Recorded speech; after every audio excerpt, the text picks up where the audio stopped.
우리가 믿음으로 살고 있지만 우리의 신앙은 가끔 우리를 의심의 길로 이끌고 갑니다.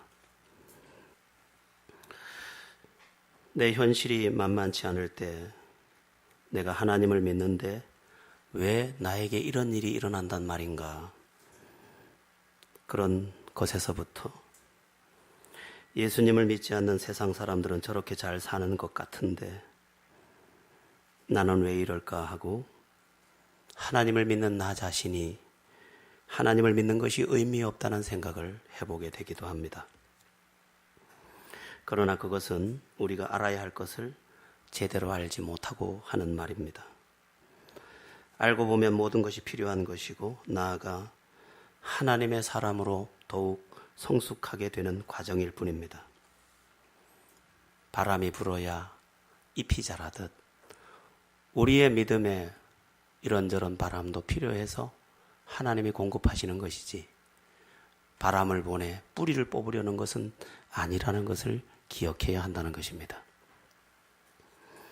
어느 새벽 기도회 시간에 잠시 말씀드렸었는데 야식 배달부에서 인류 세계적인 성악가가 된 김승일 테너라는 분이 계십니다.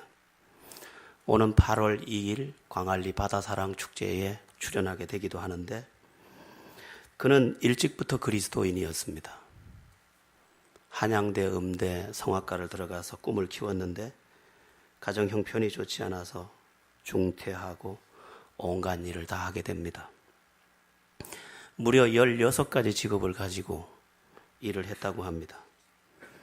그렇게 야식 배달부로 일하던 중에 SBS 텔레비전 스타킹에 출연해서 다시 기회를 얻게 되었고 다시 복학을 하고 과정을 거쳐서 이제 세계적인 대스타가 되었습니다. 그는 이후에 털어놓았습니다. 나는 하나님을 오해했었다. 하나님께서 살아계시고 나를 사랑하신다면 그 하나님이 나를 향하여 어찌 이리도 야속하단 말인가 하고 그러나 이제는 알게 되었다. 그 모든 것이 합력하여 선을 이루는 하나님의 방법이었다는 사실을. 그리고 그는 또 한 가지 고백을 했습니다. 사실은 하나님께서 그 어려운 중에 내게 계속 음성을 들려주셨는데 그 음성을 내가 무시했었다. 그 음성이 무엇이었는가 하면 내가 너와 함께 한다는 음성이었다. 현실이 너무 어려워 모든 음성을 귓전으로 흘려버리고 현실에 대한 어려움 때문에 야속한 원망만 하고 있었다. 그런데 때가 찾아 하나님은 실수하지 않고 내 인생에 승리를 주고 말았다. 김승일 테너의 고백입니다. 여러분, 우리가 신앙생활을 하면서 위험한 것 여러 가지가 있습니다. 그 중에 가장 위험한 것, 나 자신의 생각에 속는 것입니다. 내 오해가 문제를 불러온다는 것입니다. 우리는 낮고 낮은 내 자신의 판단으로 하나님을 잣대질을 하는 일이 없어야 합니다. 우리는 하나님을 다 이해할 수 없습니다. 벌레가 인간을 다 이해할 수 없다면 인간은 하나님을 절대로 다 이해할 수 없습니다. 그러므로 우리는 고난이 닥칠 때 다 이해하지 못하지만 우리의 믿음으로 말해야 합니다. 나는 모르지만 하나님은 아십니다. 하나님의 선한 계획이 있습니다. 바람이 부는데도 하나님의 뜻이 있듯이 내 인생의 이런 고통의 계절에도 다 하나님의 뜻이 계십니다. 이렇게 고백할 수 있어야 한다는 것입니다. 위대한 믿음의 사람 욥이 그렇게 고백했었습니다. 그는 이해 못할 고난이 폭풍처럼 다가올 때 그는 모든 것을 잃고 고백했습니다. 나의 가는 길을 그가 아시나니 그가 나를 단련하신 후에 내가 정금같이 나오리라. 나는 모릅니다. 이 고난이 왜 내게 필요한지 나는 모릅니다. 그러나 나는 압니다. 그가 나를 만들어서 나를 정금같이 만들어줄 그 이유 딱 하나뿐입니다. 그가 아십니다. 그가. 여러분, 우리가 하나님을 믿을 때 굳세게 붙잡아야 되는 한 가지가 뭡니까? 하나님은 실수하지 않는다는 확신입니다. 여러분, 하나님은 실수할 수 없습니다. 자연 만물을 보십시오. 만약 하나님이 실수하면 큰일이 납니다. 씨를 뿌렸는데 눈이 오면 어떻게 합니까? 하나님은 실수하지 않습니다. 작년에 우리나라에 가뭄이 많이 닥쳐서 2016년에는 농사를 짓기 어려울 거라는 보도가 있었습니다. 그러나 그렇지 않았습니다. 올해 봄 내내 비를 내려서 소양강 처녀가 지금 웃고 있는 줄 믿으시기 바랍니다. 하나님은 실수하지 않습니다. 하나님은 본래부터 실수할 수 없는 구조를 가지고 계십니다. 왜냐하면 전지전능하시기 때문에. 전지라는 말은 모든 것을 안다는 뜻이고 전능이라는 것은 못할 것이 없다는 뜻입니다. 그러므로 당신의 질서 안에서 전지하고 전능한 그 능력으로 모든 것을 바르고 완전하게 이끌어 가시는 것입니다. 우리의 인생에 대해서도 그렇다는 것입니다. 요즘 새벽 기도의 시간마다 만나는 요셉의 이야기는 많은 것을 생각하게 합니다. 요셉이 고통당하는 모습을 보면 얼마나 가슴 아픈지 모릅니다. 요셉에게는 억울한 세월이 참 많았습니다. 형들에게 노예로 팔려갔고 또 죄 짓지도 않았건만 죄인으로 치부되어 감옥에 갇히기도 되었습니다. 그러나 그는 다 이해할 수 없었습니다. 왜 이 고난을 당해야 되는지. 그러나 그는 믿었습니다. 그리고 더욱 하나님의 사람이 되었습니다. 결론은 뭡니까? 실수하지 않는 하나님 안에서 위대한 승리를 이루게 된 것입니다. 이렇게 묻게 될 수도 있습니다. 아니, 요셉을 그렇게 축복하시려면 진작에 하시지 왜 엄청난 고생과 억울함을 지내고 나서 주셨느냐고. 그 이유는 단 하나입니다. 미리 주면 다 쏟기 때문입니다. 그렇습니다. 준비되지 않은 그릇에는 아무것도 담을 수 없습니다. 그러므로 고난을 통한 훈련이 필요하고 연단이 필요해서 고통의 시간을 그에게 허락하셔서 그가 축복을 담아내기에 합당한 그릇으로 빚고 또 빚어내는 것입니다. 여러분, 우리가 생각하기보다 우리는 더 형편없습니다. 그러므로 우리는 더 만들어져야 합니다. 그래야 쏟지 않고 누릴 수 있습니다. 아이들에게 물을 떠오라고 하면 차라리 내가 떠올 걸 하고 생각할 때가 많습니다. 왜냐하면 아이는 물 한 그릇도 제대로 날릴 수 있도록 준비되어 있지 않습니다. 이리 뒤뚱 저리 뒤뚱 온 방을 적셔 놓습니다. 준비되지 않았기 때문에 아직은 물을 맡기기도 어렵고 거기에 무슨 꿀을 맡기겠습니까? 하나님께서 우리에게 어찌 귀한 것을 맡겨줄 수 있겠습니까? 돈, 행복, 그것을 어찌 함부로 맡기겠습니까? 다 쏟아버릴 건데, 다 망쳐버릴 텐데, 더 망가질 건데. 분명한 사실은 내가 믿음 안에 있고 내가 믿음 안에서 온전히 만들어지면 하나님께서 때를 따라 예비하신 은혜를 풍성하게 넘치게 흔들어서 주실 줄로 믿습니다. 그리스도인의 하나님에 대한 확신 가운데 5가지가 매우 중요합니다. 양육반에 가면 배우게 되는데 그리스도인의 확신 5가지. 첫 번째는 구원의 확신, 두 번째는 죄사함의 확신, 세 번째는 기도응답의 확신, 네 번째는 인도의 확신, 5번째는 승리의 확신입니다. 우리는 이 5가지를 뼛속 깊이 간직하고 있습니다. 죽어도 이건 놓지 않습니다. 이 5가지 확신은 나의 모든 것입니다. 그런데 오늘 본문은 뭐냐? 승리의 확신을 이야기하고 있습니다. 우리 오늘 본문 이미 읽었습니다만은 17절을 다시 한번 합독해 보도록 하겠습니다. 17절입니다. 시작. 자녀이면 또한 상속자, 곧 하나님의 상속자요 그리스도와 함께한 상속자니 우리가 그와 함께 영광을 받기 위하여 고난도 함께 받아야 할 것이니라. 아멘. 우리는 하나님의 상속자. 이게 무슨 얘기입니까? 하나님께 받을 것이 있다는 사람, 받을 것이 있는 사람이라는 것입니다. 그 받을 것이 뭡니까? 하나님과 함께 누릴 영광입니다. 여러분, 우리 믿음의 결국은 하나님과 함께 영광을 누리는 것입니다. 우리의 믿음이 진실이라면 우리는 하나님과 더불어 하나님의 영광을 살게 될 것입니다. 그러면 하나님의 자녀가 누릴 하나님의 영광, 그게 뭘까? 내가 예수 믿어서 누릴 영광이 뭘까? 예수 믿는 사람은 영광된 인생이 됩니다. 그러면 우리가 누릴 그 영광이 뭘까? 크게 두 가지입니다. 첫 번째는 이 땅에서의 영광입니다. 영광이라는 말은 다르게 표현하면 자랑스럽다는 뜻입니다. 이 땅에서 자랑스러운 존재가 됩니다. 예수 믿으면 이 땅에서 자랑스러운 인생이 됩니다.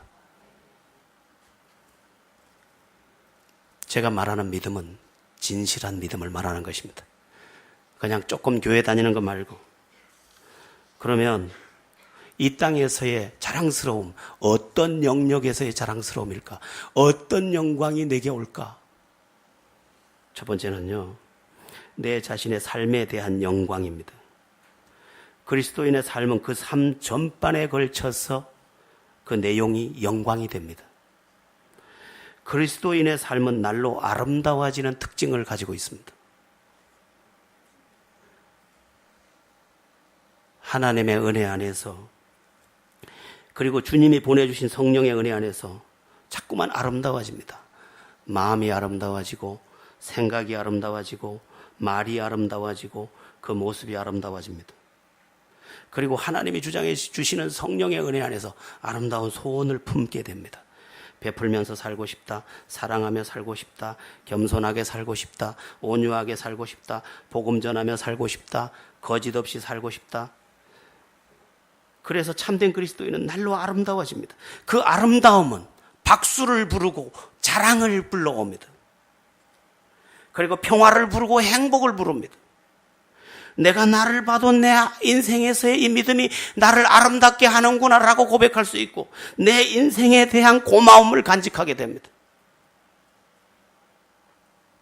거기다가 하나님이 나를 도우심으로 내 인생은 점점 눈부시게 변합니다. 그래서 내 인생이 여기 가도 부끄럽고 저기 가도 부끄러우고 어디를 가도 부끄러웠는데 이제는 어디에 갔다 놔도 자랑스러운 인생, 여기 갔다 놔도 귀한 인생, 저기 갔다 놔도 귀한 인생, 천덕꾸러기 인생이 아니라 자랑스러운 인생으로 바뀌어지는 것입니다. 머리가 될지언정 꼬리가 되지 않냐고, 우리가 존귀한 인생이 자꾸 되는 것입니다. 주님을 제대로 믿으면 수치가 떠나가고 영광이 들어오는 줄로 믿으시기 바랍니다. 제대로만 믿으면 껍데기로 믿는 거 말고, 믿는 척도 말고 진짜로만 믿으면, 우리가 왜 무껍데기를 깎아내고 먹습니까? 물론 요새 씻어서 먹는 게 좋다고 씻어서 먹기도 하지만 껍데기는 그렇게 필요하지 않기 때문이에요. 사과 껍질을 왜 벗깁니까? 껍데기는 필요하지 않기 때문에. 귤을 왜 껍데기를 벗겨? 귤 껍데기는 필요 없어요. 바나나 껍질을 왜 벗깁니까? 껍데기는 필요 없어요. 우리의 신앙에 껍데기는 필요 없어요. 껍데기는 아무것도 아니에요. 우리를 바꾸지 못해. 진짜면 우리가 바꿔집니다. 바꿔지고 내 인생이 자랑스러워지는 줄로 믿으시기 바랍니다. 얼마나 자랑스러워지는지 몰라요. 그래서 예수를 믿으면 영광이 옵니다. 내가 봐도 내가 고맙고 누가 봐도 귀하다고 합니다. 자꾸 귀하대요. 그리스도인이 이 땅에서 누릴 영광, 두 번째는 뭘까? 가정의 영광입니다. 가정의 영광. 제가 얘기했어요. 조건을 처음에 제대로 믿으면, 진짜 믿으면이라고. 껍데기는 소용없다고 말했어요. 믿는 척 말고요. 진짜 믿으면 말입니다. 여러분, 그리스도인의 가정은 행복해질 수 있는 좋은 구조로 구성되어 있습니다. 왜 그렇습니까? 믿음 안에서 서로 사랑하지요. 믿음 안에서 용서하지요. 믿음 안에서 보살피지요. 믿음 안에서 배려하지요. 또 맡은 일에 성실하지요. 상대방에게 진실하지요. 거기다가 하나님이 내 가정을 축복하지요. 그러니까 가정이 자꾸 행복해지는 것입니다. 내 가정이 자랑스러워지는 것입니다. 인생이 언제 행복을 느끼느냐? 내 인생이 자랑스러울 때 행복을 느끼고 내 가정이 행복할 때 행복을 느끼는데, 그게 온다는 것이고, 사람들도 보고 말하기를, 아유, 집사님 내 가정 같았으면 좋겠어요. 권사님 내 가정 같았으면 좋겠어요. 그렇게 살았으면 좋겠어요. 사람들이 이제 부러워하는 대상.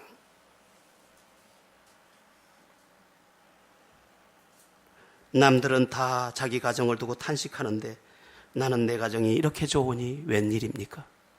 주님의 은혜가 내게 미쳤더니 내 가정도 자랑스러워지. 인생에서 가정은 너무너무 중요한데 그 너무너무 중요한 그 가정도 영광을 보더라는 것입니다. 여러분이 진실한 믿음으로 가정이 잘 되는 영광을 누리시길 축원합니다. 그리스도인이 이 땅에서 누릴 영광 세 번째는 뭘까? 인간관계의 영광입니다.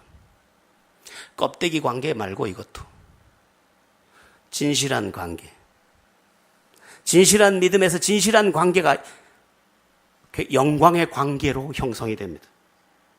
사람은 사람과 더불어 사는데 하나님 안에서 살다 보니 좋은 사람들과 더불어서 만나게 되고, 좋은 사람들 속에서 더불어 교제하게 되고, 좋은 사람들 속에서 감사하게 되고, 좋은 사람들 속에서 은혜 받고 감격하게 되고, 좋은 사람들 속에서 서로 존경하며 서로 위하며 살게 되더라는 것입니다. 저도 제 자신의 인간관계를 보면서 하나님 앞에 감사할 수밖에 없습니다. 나는 정말 천덕꾸러기 아무 쓸모없었던 사람이고 부모조차도 싫어하던 존재인데 어느새 주의 은혜 안에 들어와서 훌륭한 목사님들, 훌륭한 선교사님들, 훌륭한 내 외국인들, 훌륭한 장로님들, 권사님들, 집사님들, 훌륭한 동역자들, 심지어 믿지 않는 사람들 중에서도 존경받는 관계를 허락하셔서 내 인생이 영광으로 채워지는 것을 보고 있습니다. 나 같은 죄인이, 나같이 부족한 사람이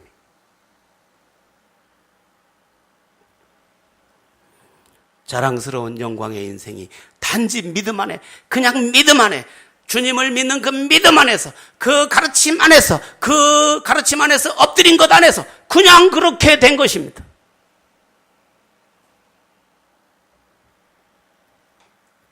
내가 복을 참 많이 받았구나. 내가 이런 엄청난 복을 받다니. 하나님은 인간관계에 대해서도 영광을 줍니다. 여러분 중에 이런 사람들이 있습니까? 나는 사람들이 내 옆에 많은데 전부 뜯어먹으려는 사람밖에 없어. 나는 친구가 많은데 다 서로 똑같아. 그럼 불행한 것입니다. 그는 은혜 생활을 안 하고 있는 거예요. 그런 믿음 안에서의 영광을 보지 못하고 있는 거예요. 여러분 모두 진정한 믿음 안에서 인간관계의 영광도 보게 되기를 축원합니다. 그리스도인이 이 세상에서 누리는 영광, 또 네 번째는 뭘까? 형편에서의 영광입니다. 형편. 구워줄지언정 꾸리가 꾸이지 아니하고, 들어가도 복을 받고 나가도 복을 받고, 떡반죽 그릇이 복을 받고.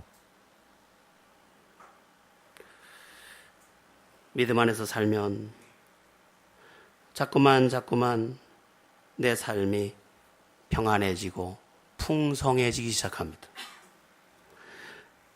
내 삶의 방식이 풍성을 부르는 삶이 되었고 주님의 은혜가 풍성을 내 안에 부어주기 때문입니다. 이상해요. 소복소복 쌓여요.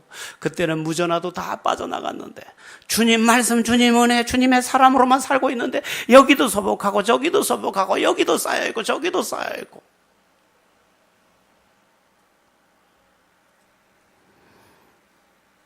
세상에서 제일 부끄러운 게 뭡니까? 여러 가지 부끄러움이 있지만 돈 꾸러 가는 거 참 부끄럽습니다. 저는 하나님께 이런 기도를 한 적도 있습니다. 주님, 조금 덜 주셔도 되는데요, 돈 꾸러 가지만 않게 해주세요. 꾸러 가지. 전 저 때문에 돈 꾸러 간 적은 별로 없어요. 교회 이전하고 돈 꾸러 가서 돈 꾸러 다니는 게 얼마나 오금이 저리고 막 거절할 것에 대한 두려움과 내 인간관계가 깨어질까 봐 두려움과 온갖 온몸이 꼬일 것도 없는 몸이 꼬인다니까. 그리고는 용감한 척 말해요. 돈 좀 빌려주이소. 말은 그렇게 편안하게 하죠. 내가 어제부터 고민한 거예요. 며칠 전부터 신물이 나오도록 고민하고 한.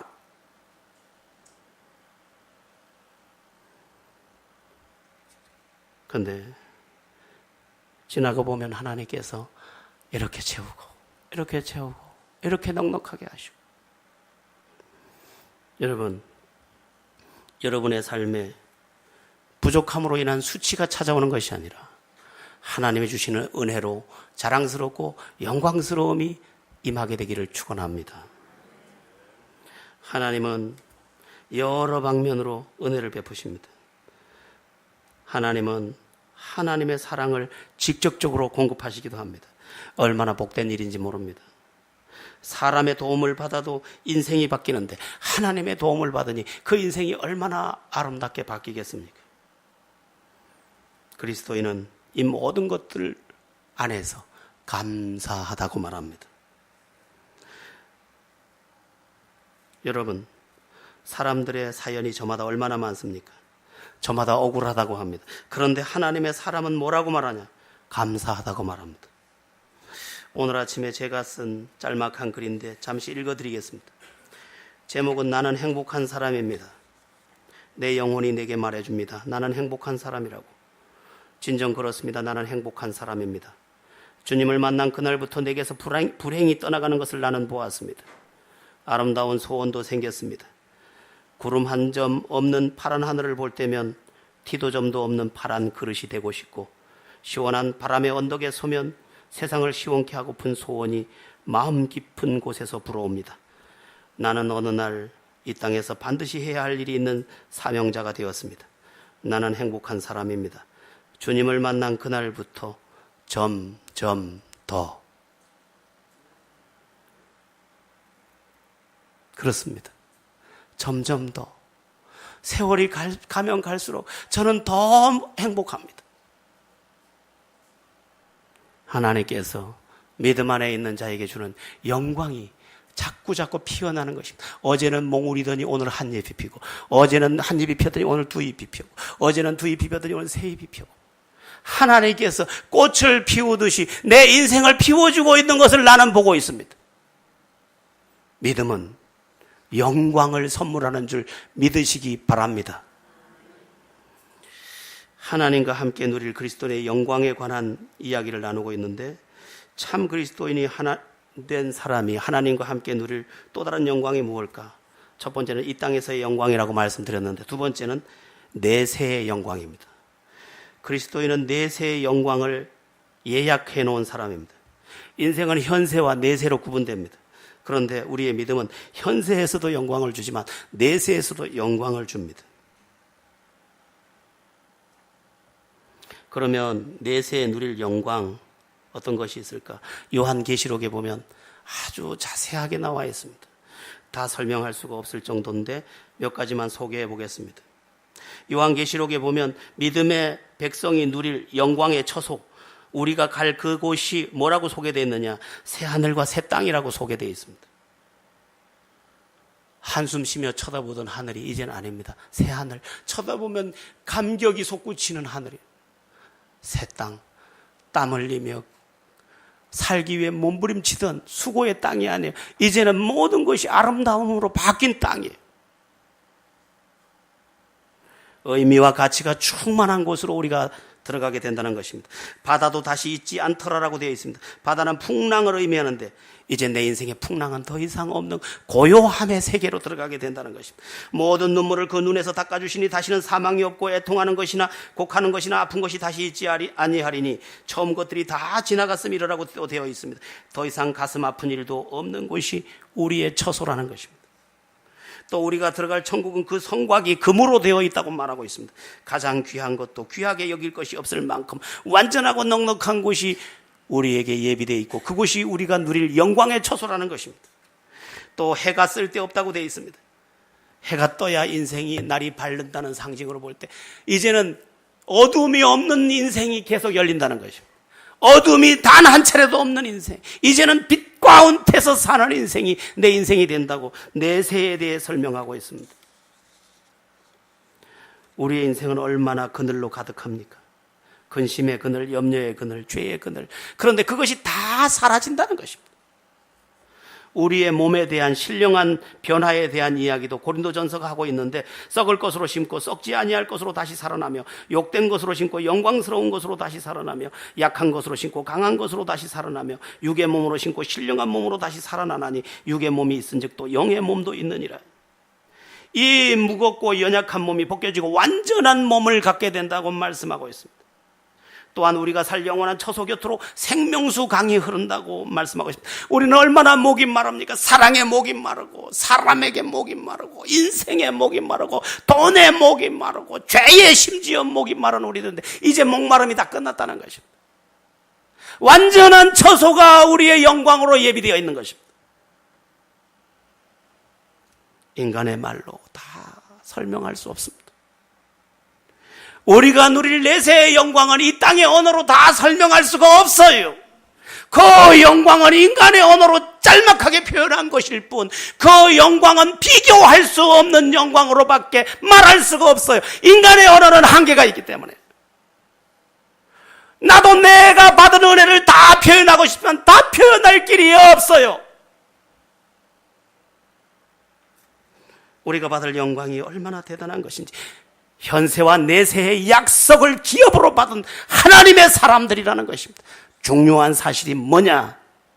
그러면 이 엄청난 영광을 향하여 가는 우리가 오늘 어떻게 살아야 할 것인가 하는 것입니다. 여러분, 이 영광을 얻기 위해서 그까지 고난은 이겨낼 수 있어야 하지 않겠느냐가 오늘의 이야기입니다. 우리가 받을 비교할 수 없는 영광이 있는데 그까지 고난 좀 당한다고 이거 포기할래? 이게 어떤 건데 포기할 거야? 고난 때문에? 사람들의 그 오해 때문에? 조그만 상처 때문에 이 영광을 포기할래?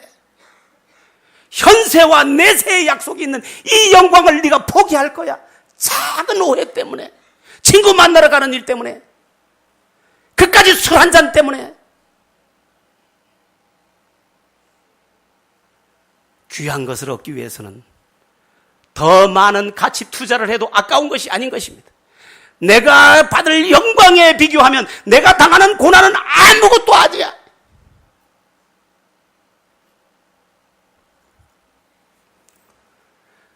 독일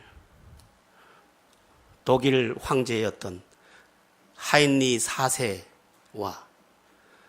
독일 황제와 대치하고 있던 교황 그레고리 7세의 싸움이 있었습니다.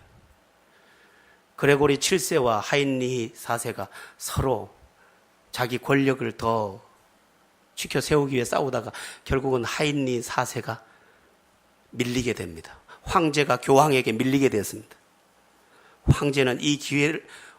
교황은 이 기회를 타서 하인리 4세를 황제에서 떨쳐내고 다른 황제를 세우려고 계획을 세웠습니다. 하인리 4세는 자기가 비록 황제였지만 지금 교황을 이길 힘이 없었기 때문에 걸어서 알프스 산맥을 넘어갑니다. 그리고 카노사라고 하는 성 앞에 갑니다. 카노사 성 안에 바로 교황이 있었기 때문입니다. 눈이 끝도 없이 내리고 있었습니다. 맨발로 그 눈앞에 섰습니다. 그리고 외쳤습니다. 교황이시여,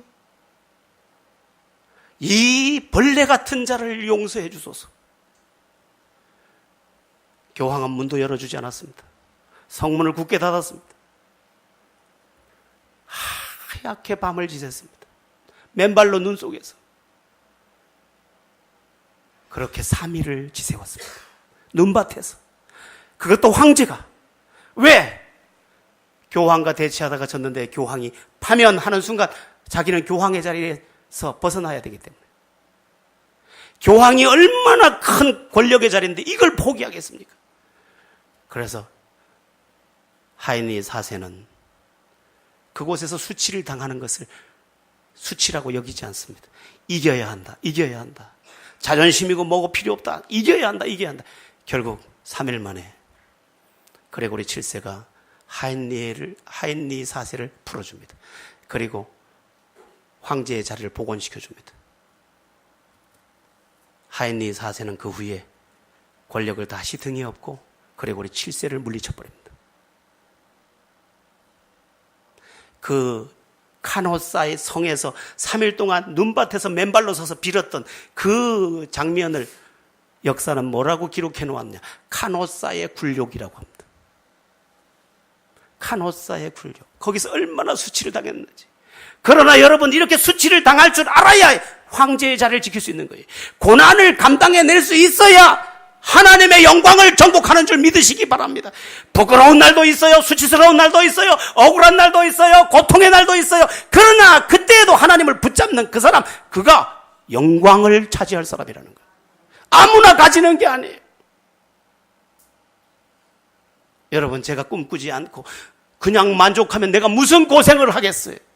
그러나 제가 꿈꾸고 있고 더 큰 세계를 바라보고 있기 때문에 오해도 받아야 되고 어려움도 다 겪는 거예요. 뭐 하루 돈 꾸러도 다녀 그냥 잘하지.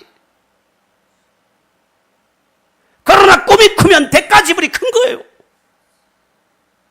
우리가 크리스찬으로서 하나님 안에서 누릴 영광이 현세와 내세 얼마나 엄청난 건데, 작은 오해나 작은 어려움 때문에 예배를 포기하고 믿음을 포기하고 기도를 포기하고 모임을 포기하겠느냐.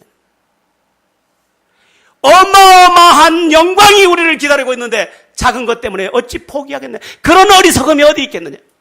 황제는 황제의 간을 얻기 위해서 어쩌면 얼어 죽을 수도 있는 그 독일의 엄청난 겨울을 밤을 꼬박 세우고 맨발로, 그것도 왜? 내가 더 슬퍼 보여야 그가 돌아오니까. 성경은 말씀하고 있습니다. 선을 행하되 낙심하지 말지니 때가 이름에 거두리라. 여러분, 하나님은 실수하지 않습니다. 때가 이름에 거두게 할 줄로 믿습니다. 나에게 고난이 있는 것은 나를 더 만들어야 하는 이유가 있기 때문입니다.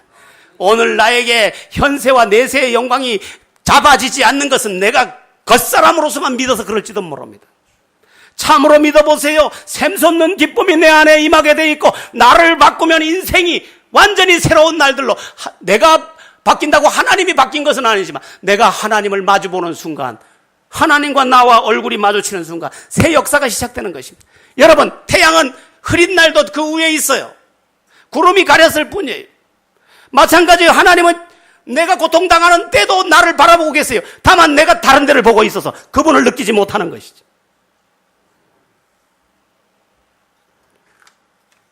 내가 받을 영광과 비교하면 현재의 고생은 아무것도 아닙니다. 아니, 어쩌면 가장 가치 있는 고생을 겪고 있는지도 모릅니다. 지금 이 고난이 정말 영광으로 가는 과정이라는 것입니다. 사람들은 착각을 참 잘해요.